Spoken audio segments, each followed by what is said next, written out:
The projection was 8.24%, Kang-ho whispered, his voice cutting through the silent lobby like a razor. You're 0.005% short. In this building, 0.005% is the difference between a market leader and a failure.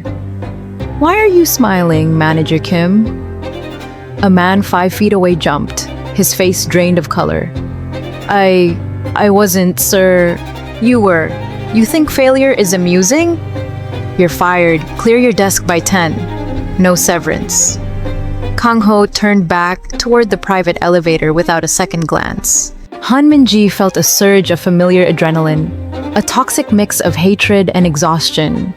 She hurried 2 steps behind him, balancing a tablet and a coffee cup that was exactly 68 degrees. Look at him.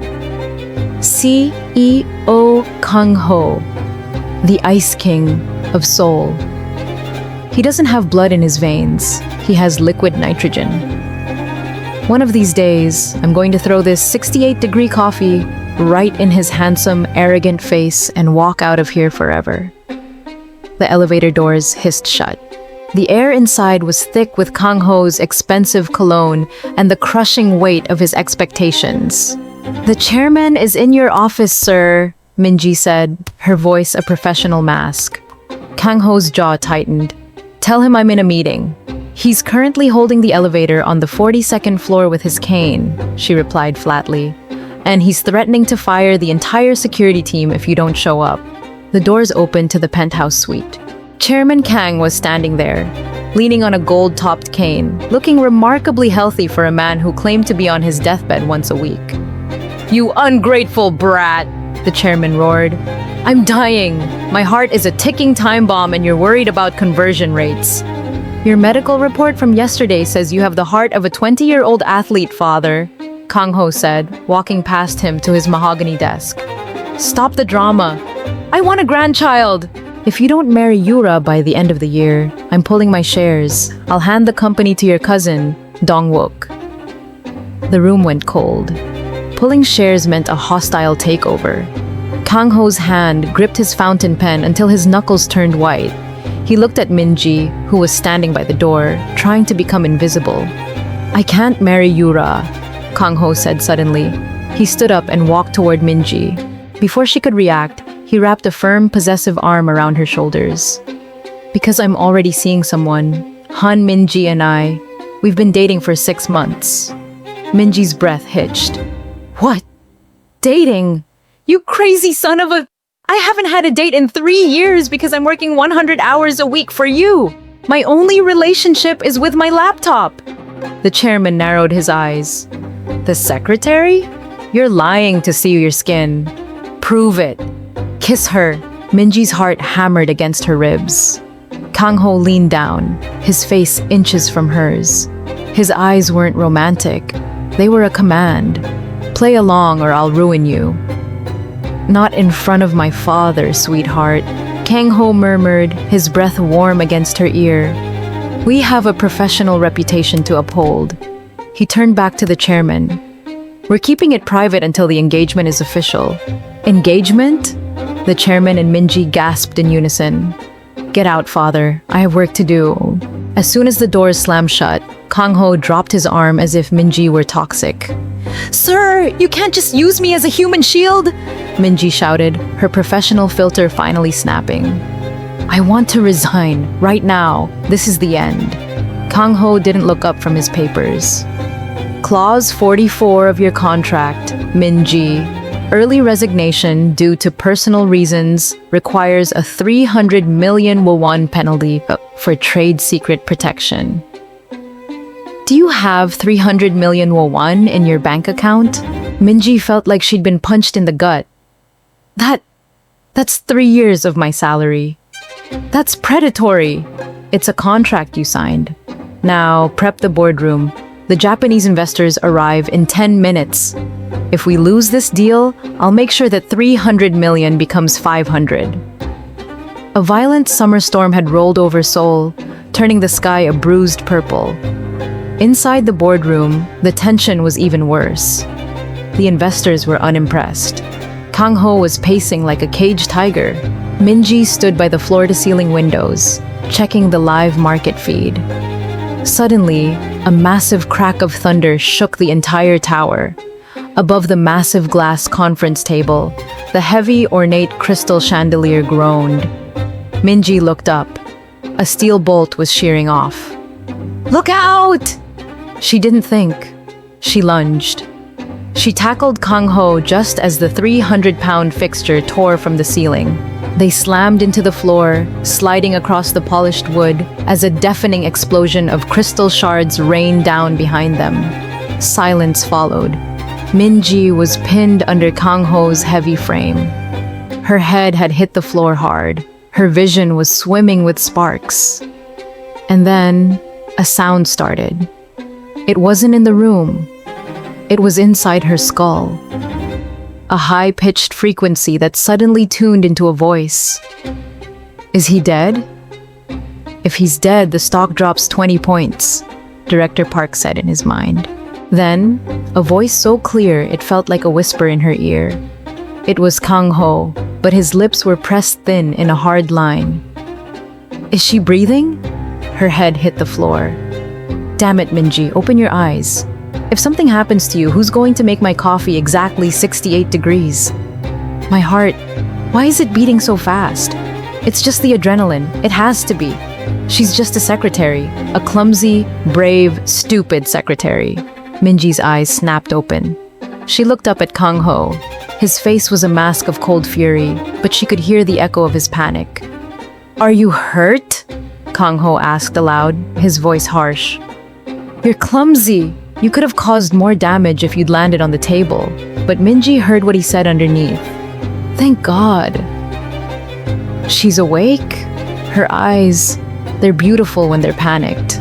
"Stop it, Kang-ho. Focus. The investors are watching." But her forehead is bleeding. "I want to wipe it away." Minji pushed him off, her face pale. I can hear you," she whispered. "Of course you can hear me. I'm speaking to you," Kang-ho said, standing up and dusting off his suit. He turned to the room. "Meeting adjourned. Secretary Han, go to the infirmary. You're useless to me with a concussion." Minji sat on the edge of the bed, her head bandaged. The voices hadn't stopped. Every nurse that walked by was a cacophony of, "I hate this shift," and "I wonder if the doctor is single." The door opened. Kang-ho walked in. He wasn't carrying flowers. He was carrying a laptop.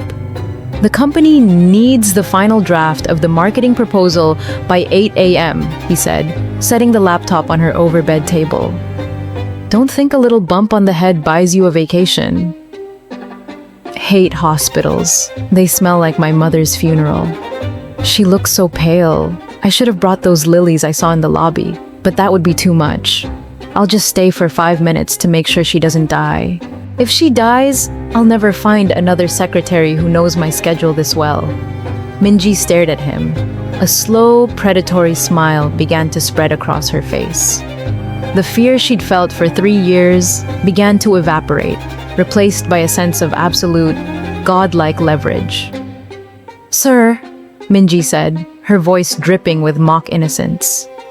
"You're thinking that you should have brought the lilies from the lobby, aren't you? But you were worried it would be too much?" Kang-ho froze, his eyes narrowed. "What are you talking about? And you're only staying for 5 minutes to make sure I don't die because you're worried about your schedule," she continued, leaning forward. "But deep down, you're actually thinking that hospitals remind you of your mother's funeral, and it's making you uncomfortable." Kang-ho backed away, his heels clicking sharply on the linoleum. "Did the doctor give you hallucinogens? You're talking nonsense." "How did she know about my mother? I've never told anyone that." "Is she reading my files?" "No, I keep those locked." Is she reading my mind?" "No, impossible. She's guessing. She's a lucky guesser." "I'm not a lucky guesser, Kang-ho," Minji said, dropping the sir. "And I'm not a witch, but if you keep thinking about how beautiful my eyes are, I might have to report you to HR for sexual harassment." Kang-ho's face went from pale to a deep, embarrassed crimson. He looked like he wanted to bolt for the door. She really can hear me. Everything? Every thought? This is a disaster. I was thinking about her legs earlier. Did she hear that? Oh God, I'm ruined.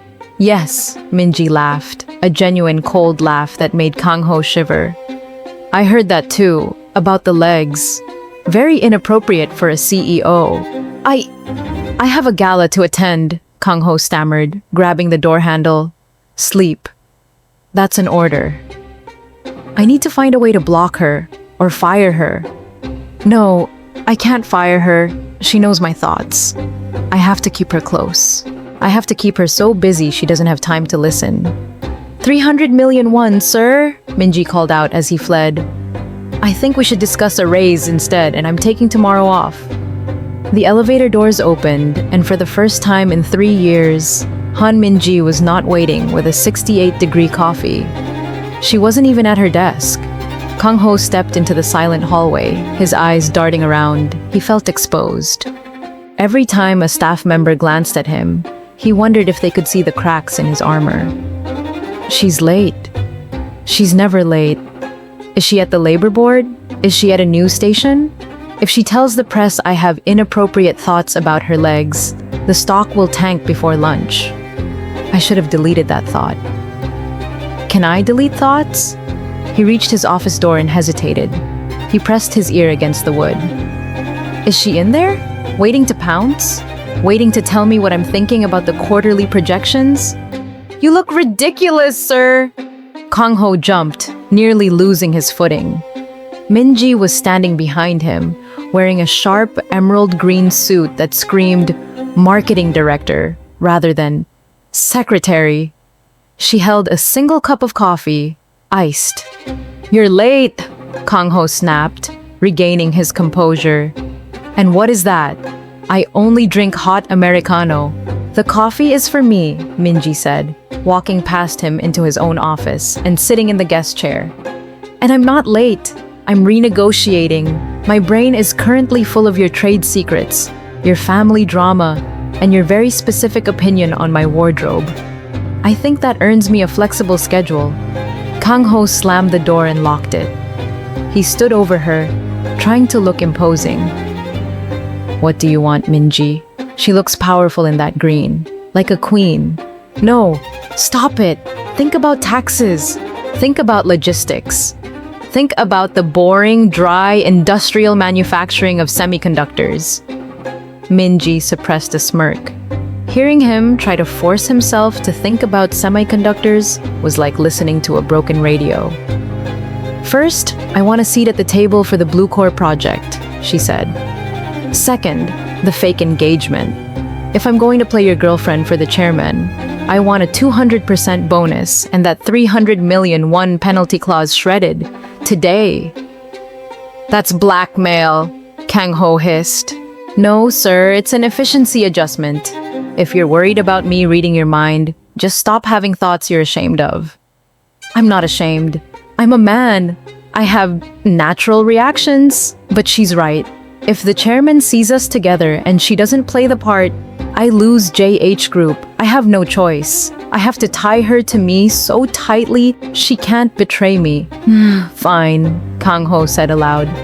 I'll have legal draft a new contract. But there's a condition. Tonight is the Blue Moon Gala. The chairman, Yura, and every major investor will be there. You have to be perfect. If one person suspects we're faking, the deal is off. Understood, Minji said, standing up. She leaned in close, whispering, And sir, you can stop thinking about semiconductors now. It's giving you a headache.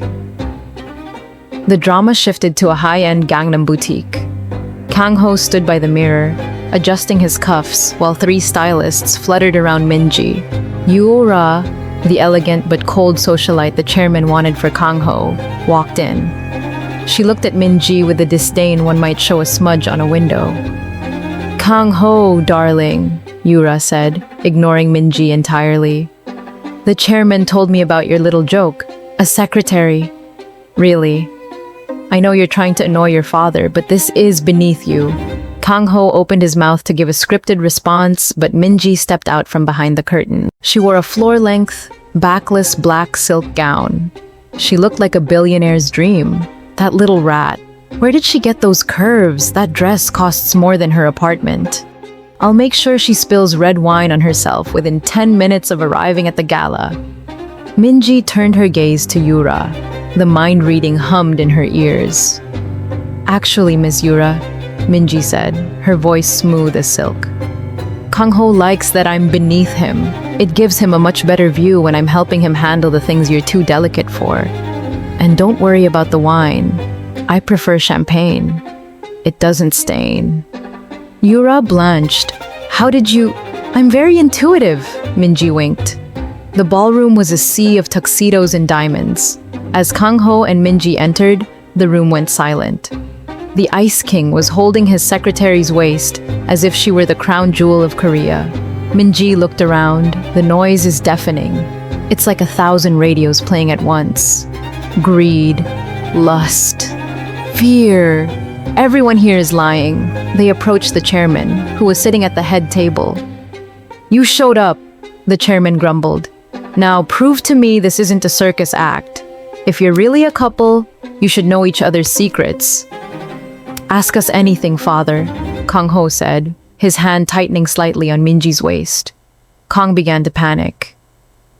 We're dead. She doesn't know my favorite food. She doesn't know what I do when I can't sleep. This is where it ends. What is the one thing Kang-ho fears most? The chairman asked, leaning forward. Kang-ho's heart skipped a beat. Even he didn't like to admit his fear. Minji closed her eyes for a second, tuning out the music, tuning out the crowd, focusing only on the man standing next to her. Her heard his thoughts, the sound of the door locking from the outside. Being 7 years old, waiting in the dark for a father who never came home because he was too busy building JH Group. Being forgotten, being irrelevant. Minji felt a sharp pang of genuine empathy. He's afraid of silence, Minji said softly, looking the chairman in the eye. He's afraid that if he stops moving, stops succeeding, the people he loves will forget he exists. He's afraid of being the man you were to him when he was a child. The chairman gasped. The color left his face. Kang-ho stood frozen, his breath hitching. The chairman looked down at his cane, his bravado gone. You really do know him. The gala was winding down. Minji escaped to the balcony to catch her breath. The night air was cool, and the lights of Seoul stretched out like fallen stars. Kang-ho stepped out a moment later. He didn't speak. He just stood beside her. Why did she say that? She could have used anything. She could have mocked me. But she protected me. My heart, it feels like it's melting. It's dangerous. She's too dangerous. I didn't do it for the bonus, Minji said, not looking at him. I know, Kang-ho said aloud. He turned to her, his shadow looming large in the moonlight. Why then? Because, she whispered, nobody deserves to be left in the dark, not even an arrogant jerk like you. For a long moment, the only sound was the distant hum of traffic. Kang-ho leaned in. For the first time, his thoughts were quiet. There was no internal monologue, only a singular, driving intent. He reached out, his thumb brushing the line of her jaw. Minji's eyes narrowed. His mind is quiet. Why is it quiet? I can't hear anything, except his heart. It's beating so loud it's the only thing left. Just as their lips were inches apart, a sharp clack of heels interrupted them. CEO Kang, we have a problem. It was Director Park, his face sweaty and panicked. The investors from the afternoon, they've just signed a memorandum with our rival, DS Holdings. Someone leaked our price floor. The romantic tension shattered like glass. Kang-ho snapped back into Ice King mode. What? Who was in that room? Only you, the investors, and Secretary Han, Park said, pointing a finger at Minji. She was the one handling the tablets. She was the one who tackle dived you during the accident. Maybe it wasn't an accident. Maybe it was a distraction to steal the data. Director Park smirked. Perfect. He'll never suspect I'm the one who took the bribe from DS Holdings. The girl is the perfect scapegoat. Get rid of her and I become the next CEO. Minji stared at Park. She heard every word of his treachery. She looked at Kang-ho, waiting for him to defend her. Kang-ho looked at the tablet, then at Minji. His face went cold. Is this true? He asked. You can hear his thoughts. Kang-ho! Minji shouted. Listen to him. He's the one. I can't hear thoughts, Minji! Kang-ho roared. Only you can. And right now, all I see is a woman who has every reason to hate me and every secret she needs to destroy me. Minji felt a tear prick her eye. If you don't trust me after what I just told your father, then you really are as empty as they say. She turned and ran into the ballroom, leaving Kang-ho standing in the moonlight. The morning after the gala, the JH Group lobby felt like a funeral parlor. The news of the price floor leak had hit the early morning trade reports, and the stock was already fluttering. Minji walked through the glass doors, her head held high despite the bandage on her forehead and the weight in her chest. She didn't need to look at the employees to know what they were thinking. The air was thick with it. There she is, the traitor. I knew a secretary couldn't be trusted. She reached the top floor. Kang-ho's office door was open. He was standing by the window, his back to her. I didn't do it, Minji said, her voice steady. Kang-ho turned. His eyes were bloodshot. He hadn't slept. He looked at her, and for a second, his mind was a storm of static. I want to believe her, but the logs show her tablet accessed the server at 11:45 p.m. While we were on the balcony? No, that's impossible, but the data doesn't lie. The digital signature is yours, Minji, Kang-ho said aloud, his voice flat. Director Park submitted the forensic report an hour ago. Director Park stepped out from the shadows of the corner office, a look of faux sympathy on his face. It's a shame, Secretary Han. We all saw how much the CEO trusted you last night. To use that closeness to sell us out to DS Holdings. It's cold. Minji turned her gaze to Park. His mental voice was screaming with triumph. She's done. I planted the remote access Trojan on her tablet while she was in the infirmary. By the time they realize it, I'll have the VP seat and she'll be in a jail cell. You're very proud of that Trojan, aren't you, Director? Minji asked. Park's face didn't change, but his mind skipped a beat. What? How does she know about the Trojan? Did she find the file? No, I deleted the source code. I don't know what you're talking about, Park said smoothly. Kang-ho, Minji stepped closer, ignoring Park. I told you last night why you're afraid of the dark. Now, I'm telling you why you're afraid of the light. You're afraid that if you look too closely at the people you've kept around you for years, you'll realize you've surrounded yourself with snakes because they're easier to control than honest people. Kang-ho's jaw tightened. She's hitting me where it hurts again. But the evidence. Park, leave us, Kang-ho commanded. But sir, the security team is waiting to escort her. I said leave! Park scurried out, but his parting thought was a sneer. Doesn't matter. The board meeting is at noon. They've already decided to move for a vote of no confidence if Kang-ho doesn't fire her and fix the leak. Once the door clicked shut, Kang-ho slumped into his chair. Give me one reason not to call the police. Because I know where the money went, Minji said. She sat across from him, not waiting for an invitation. Park didn't just leak the price, he took a kickback. He has a paper trail in a Swiss account under his wife's maiden name. He's thinking about the password right now. It's JH-sucks-2024. Kang-ho stared at her. You're claiming to read passwords now? I'm claiming that I can hear him celebrating. He's sloppy, Kang-ho. He thinks he's won, so he's replaying the whole plan in his head like a movie. Kang-ho leaned forward, his eyes searching hers. If she's lying, she's the greatest actress in history. But if she's telling the truth, I almost killed the only person who actually protected me. The board meeting is in 2 hours, Kang-ho said. If you can't prove this by then, I can't save you. My father is already on his way. I don't need you to save me, Minji said, standing up. I need you to get me into the server room. And I need a 68-degree coffee. It's going to be a long morning. Scene 2, the boardroom, 12 p.m. The room was packed. Chairman Kang sat at the head, looking grimmer than ever. Yura sat in the gallery, her arms crossed, waiting for the show. This is an embarrassment, the chairman barked. Kang-ho, you brought a fox into the hen house. The investors are pulling out. Fix this, or I'm signing the shares over to Dongwook today. Director Park stood up, adjusting his tie. Chairman, it is clear that Secretary Han is the culprit. I move for her immediate termination and legal prosecution. Kang-ho looked at the door. It was empty. Where is she? Did she run? My heart is sinking. Please don't let her be a liar.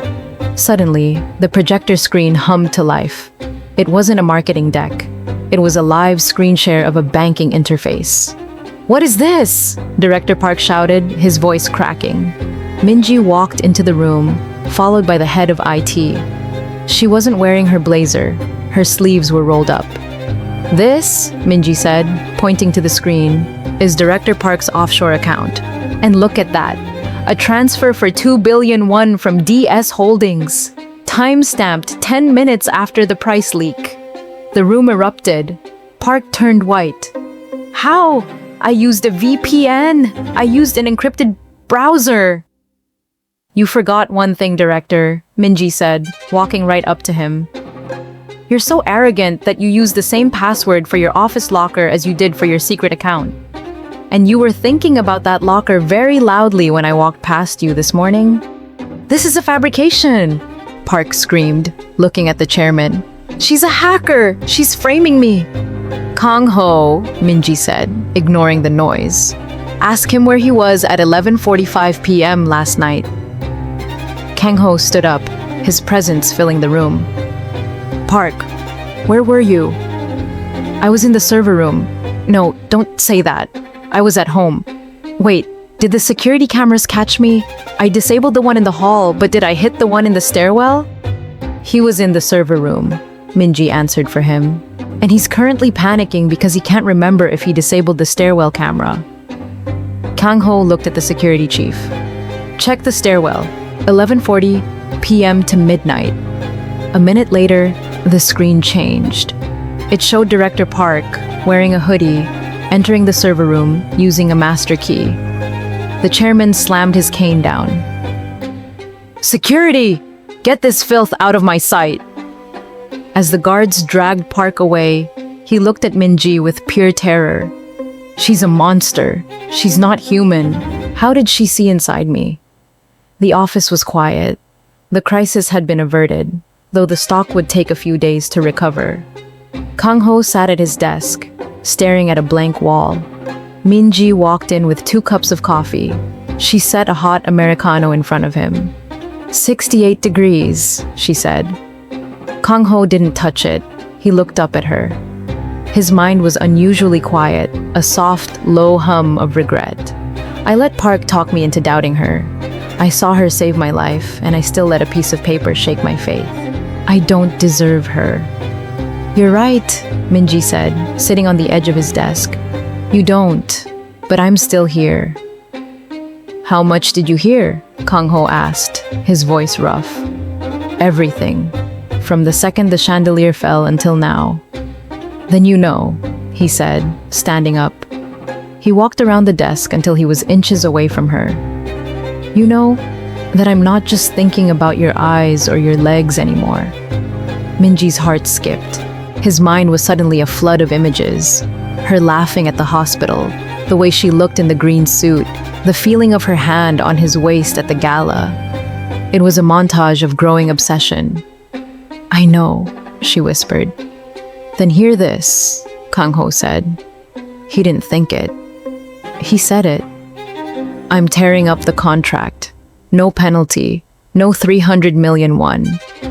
You're free, Minji. You can walk out that door right now and never look back.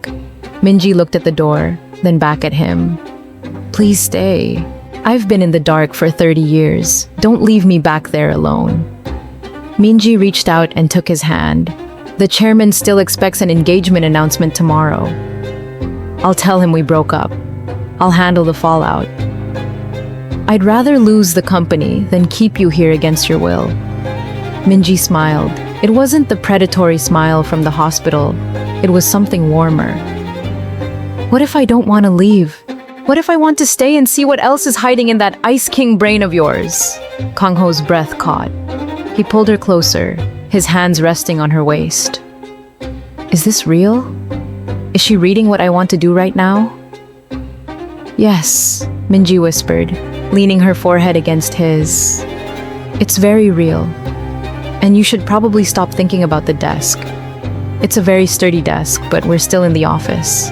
Kang-ho let out a short, startled laugh. The first real laugh Minji had ever heard from him.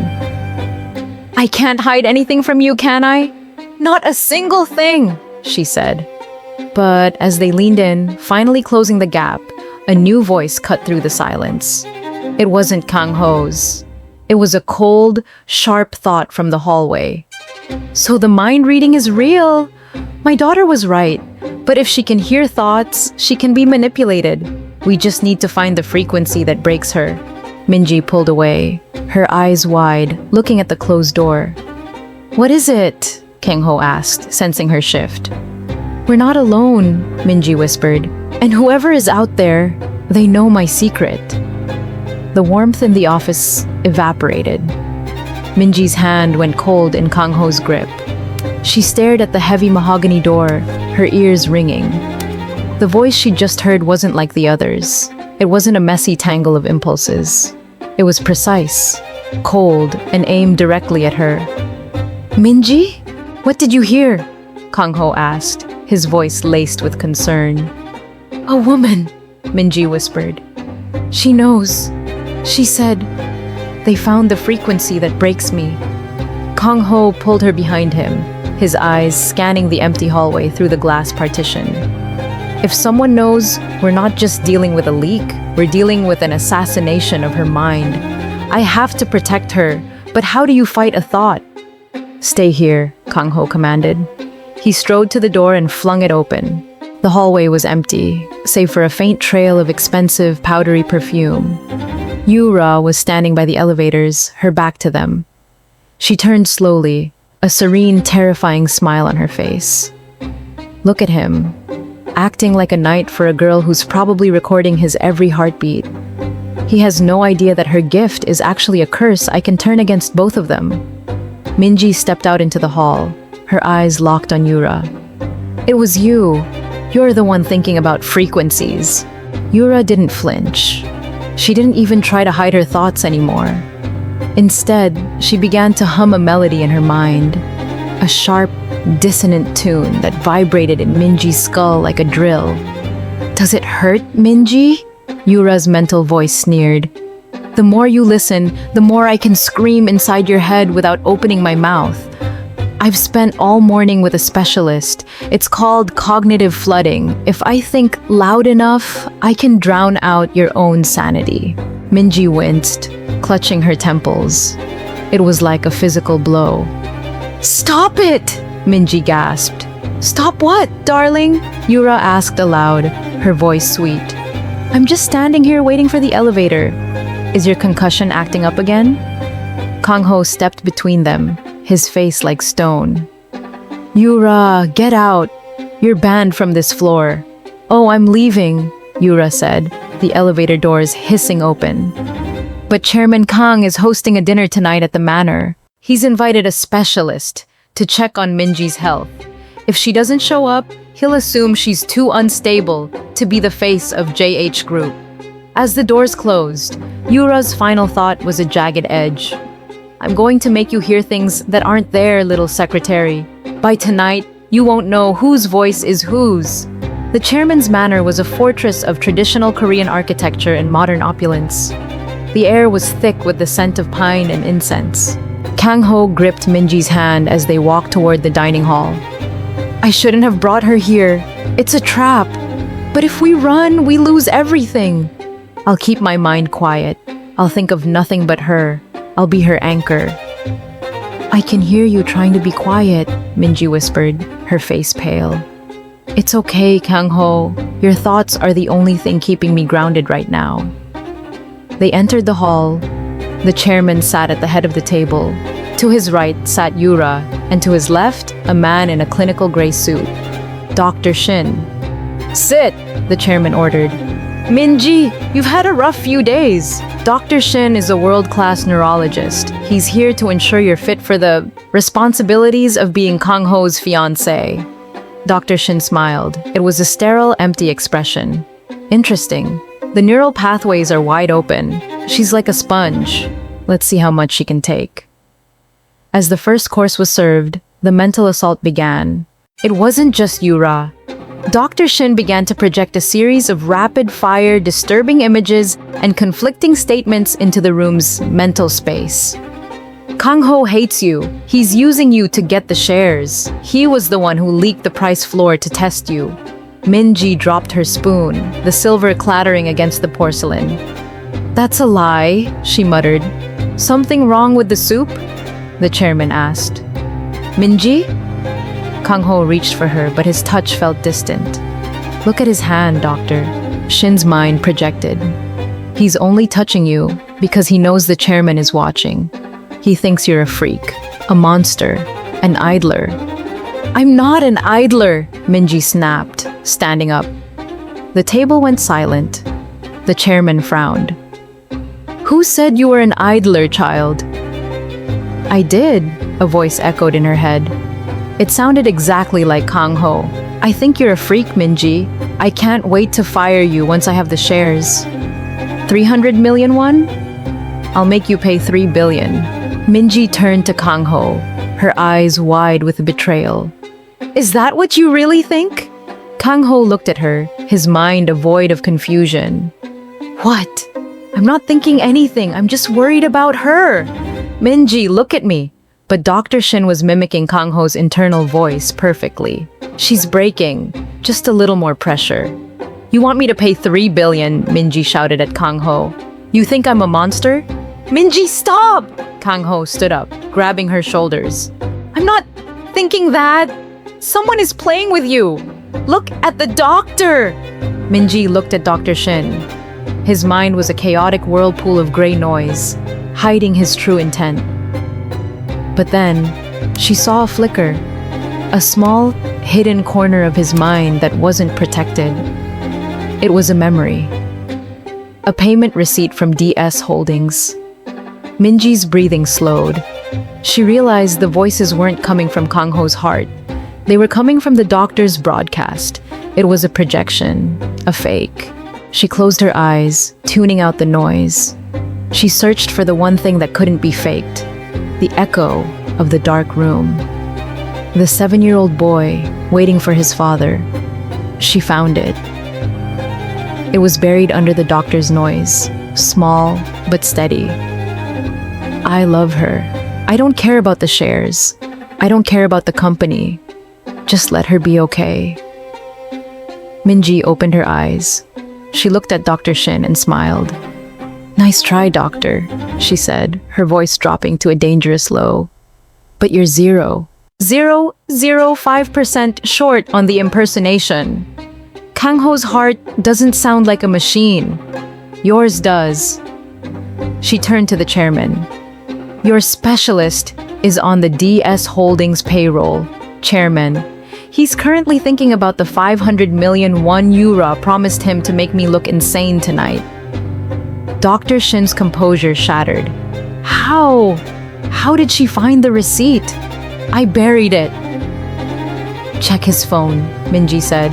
Right pocket, encrypted app. The password is his daughter's birthday, 0912. The chairman signaled his security. Within seconds, the phone was seized. It's all here, Chairman, the guard reported. Messages from Ms. Yura. Plans to induce a psychotic break in Secretary Han. The chairman's face went purple with rage. He looked at Yura, who was shrinking into her seat. Yura, the chairman whispered. "Get out of my house and tell your father that the merger is dead. I will spend every one JH Group has to bury your family's name." The aftermath was quiet. The doctor and Yura had been escorted out. The chairman had retired to his study, looking older than ever. Min-ji sat on a stone bench in the moonlight, her head resting on Kang-ho's shoulder. The voices were finally quiet. The world felt soft. "You almost had me," Min-ji said. The voice, it sounded just like you. "I'm sorry," Kang-ho said. He turned to her, his face vulnerable. "I'm sorry I couldn't protect your mind. I felt so useless. I was so scared I'd lose you, that you'd believe the lies and walk away. I'd rather have my mind read every second for the rest of my life than have you look at me with that much hate again." Min-ji smiled and kissed his cheek. "I heard that."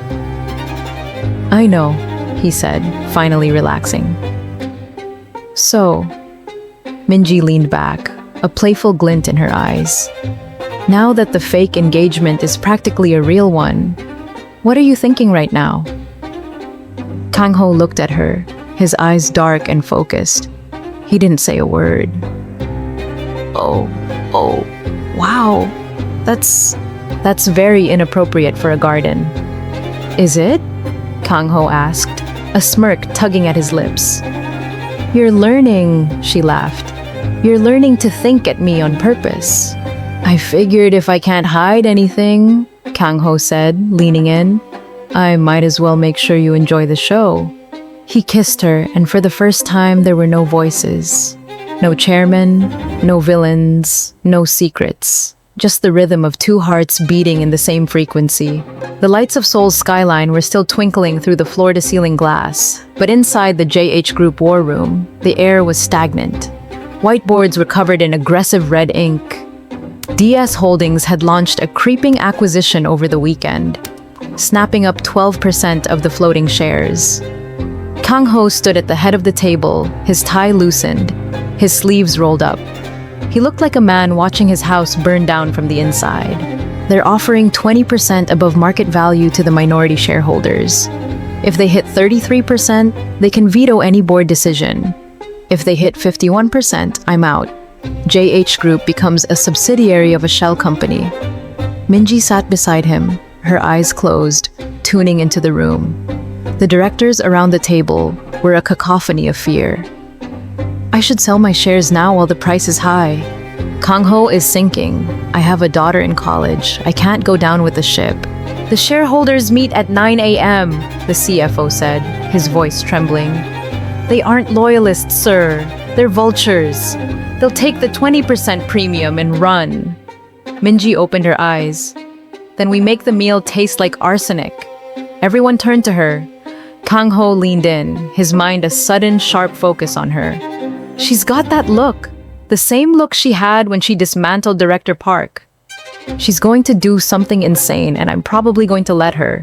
"We can't outspend DS Holdings," Min-ji explained, her voice cool and clinical. "But we can make JH Group a poison pill. If we announce a massive, high-risk R&D pivot into sustainable energy infrastructure, specifically long-term offshore wind, DS Holdings will panic. They want our semiconductor patents to flip for a quick profit. They don't want a green energy project that won't see a cent of ROI for 15 years. The stock will crater," the CFO shouted. "It's suicide." "Exactly," Min-ji said. "The stock drops, the 20% premium DS is offering becomes a 20% premium on a worthless base. They'll pull their offer to save their own capital. We buy back the shares at the bottom, then restructure back to semiconductors once the threat is gone." It's brilliant and terrifying. She's willing to burn the foundation to save the roof. I love this woman. I really, truly love how dangerous she is. Kang-ho cleared his throat. "Draft the press release. We announce the pivot the moment the market opens." The conference hall was a Shark Tank. Mr. Song, the lead investor for DS Holdings, sat in the front row with a smug, polished grin. He thinks he's already won. He's already picked out which office furniture he's going to throw away. He's thinking about how he's going to fire me first. Minji watched Mr. Song. His internal monologue was a victory parade, child's play. Kang-ho is a pampered prince. By noon, I'll be sitting in his chair, and JH Group will be a memory. I'll sell the patents to the Americans by Friday. Kang-ho took the podium. He didn't look at the crowd. He looked at Minji. She gave him a short, sharp nod. Ladies and gentlemen, Kang-ho began, his voice echoing with a newfound authority. Before we discuss the acquisition, JH Group has a strategic announcement. Effective immediately, we are shifting 70% of our liquid capital into the Aura project, a 20-year commitment to offshore wind energy. The room erupted into chaos. Mr. Song's grin vanished so fast it looked painful. What? Wind? That's a money pit. It'll drain the dividends for a generation. My investors will kill me. Sell! I need to tell the desk to stop the buyback. This is a violation of fiduciary duty, Song shouted, standing up. It's a vision for the next century, Kang-ho replied coolly. If you're looking for short-term gambling, Mr. Song, there's a casino down the street. If you don't like our new direction, feel free to sell your stake. Minji watched the shareholders scramble for their phones. The easy profit had turned into a 20-year trap. It's working. They're retreating. But wait, who is that? In the very back row, a man in a gray hoodie sat perfectly still. He wasn't on a phone. He wasn't talking. His mind was shielded. It was a repetitive, rhythmic chant. White light. Number 4. White light. Number 4. Focus on the button. Don't think about the wires. White light. Minji's skin crawled. This wasn't corporate greed. This was cold, calculated violence. Kang-ho, she whispered, stepping toward the podium. Get everyone out. Now. Kang-ho stopped. He saw the color drain from Minji's face. Meeting adjourned. Security, clear the hall. Emergency exit protocols. Kang-ho's voice boomed over the speakers. The stampede began. Shareholders pushed and shoved toward the doors. Minji started walking toward the back of the hall.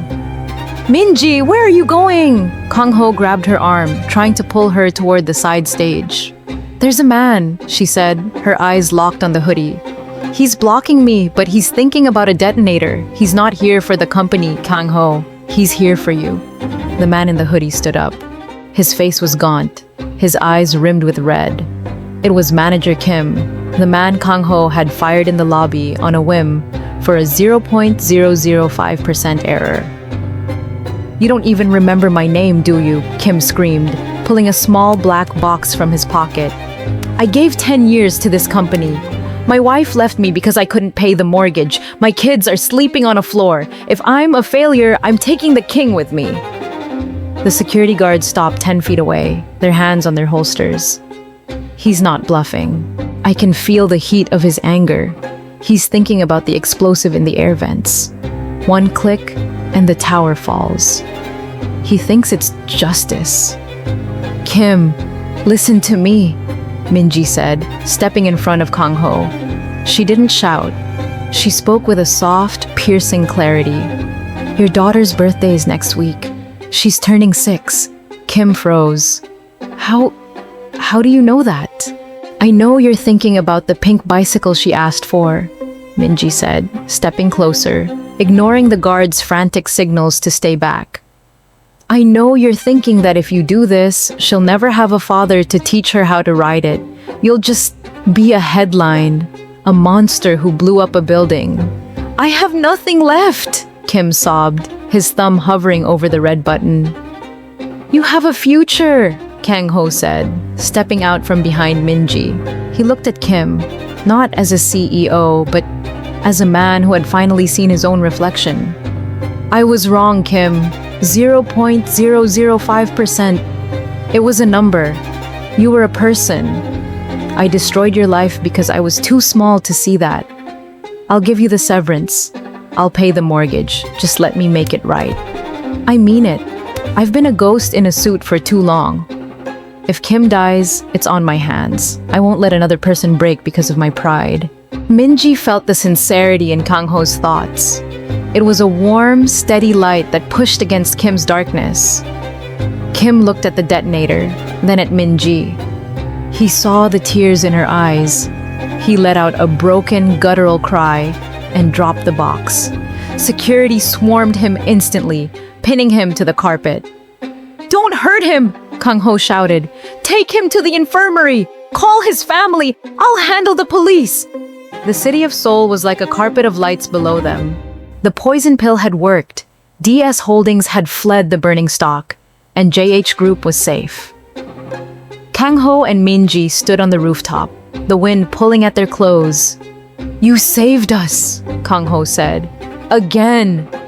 "We saved us," Minji corrected him. She looked at her hands, still shaking slightly. "The voices! They're getting louder, Kang-ho. I can hear the city. It's a lot to carry." Kang-ho turned her toward him. He reached into his pocket and pulled out a simple, elegant band of platinum. "I'm not thinking about the board. I'm not thinking about the shares. I'm thinking about the way she looks in the moonlight. I'm thinking about a life where I don't have to say a word because she already knows my heart. I'm thinking about forever." Minji didn't wait for the question. She threw her arms around his neck, burying her face in his shoulder. "Yes," she whispered. "I didn't even say it yet," Kang-ho laughed, sliding the ring onto her finger. "You were thinking it very loudly," she teased, her eyes shining through the tears. It was actually kind of annoying. As they stood there, the Ice King and the girl who knew too much, the inside voice of Minji spoke one last time, drifting into the night air. "The world is full of noise, greed, lies, and secrets. But right now, for the first time in my life, all I hear is peace."